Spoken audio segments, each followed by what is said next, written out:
साहब कब्र में सर पकड़ के बैठे हुए थे कि अचानक एक फरिश्ता आया। हाजी बुलंद इकबाल साहब, खजाना शुगर मिल वाले? जी हाँ, पहले भी 2 फरिश्ते आए थे, हिसाब लेके चले गए। जी बिल्कुल। अफसोस हाजी साहब, आपकी सब नमाजें डालकर भी हिसाब पूरा नहीं हो रहा। 3 हज भी किए थे, उसका क्या हुआ? 2 हज तो सरकारी निकले, वो आप वापस ले सकते हैं। शुगर मिल में डालकर रस निकाल कर पी लीजिए। तीसरे हज में आप तवाफ करके होटल में पड़े रहे। बहुत सुस्त है हाजी साहब, पूरा हज तो कर लिया होता, कम से कम शैतान को 2 कंकर ही मार लेते।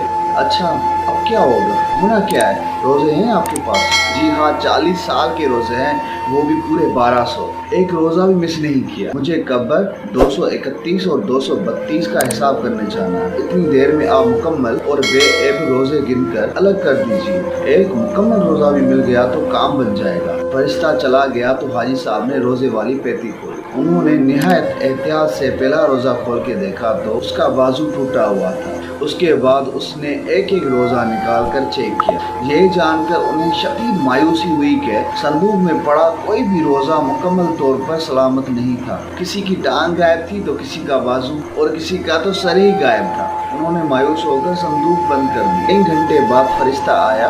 भाई साहब खुद ही बोल पड़े, भाई रोजा एक भी सलामत नहीं। गिबत, झूठ, फराड के धोखे ने मेरे सारे रोजे बर्बाद कर दिए। पूरी पेटी बेकार पड़ी है। अब मुझे और टेंशन ना दो, फेंक दो जिस दोजख में फेंकना है। मायूस मत हो, हमारे दफ्तर रिकॉर्ड से एक गोल्डन रोजा बरामद हुआ है जिस पर आपका नाम लिखा हुआ है। मुबारक हो, आप कामयाब हो गए। गोल्डन रोजा? ये क्या होता है? किसी गरीब मिस्कीन का रोजा इफ्तार कराना। और फरिश्ते ने जन्नत के दरवाजे खोल दिए।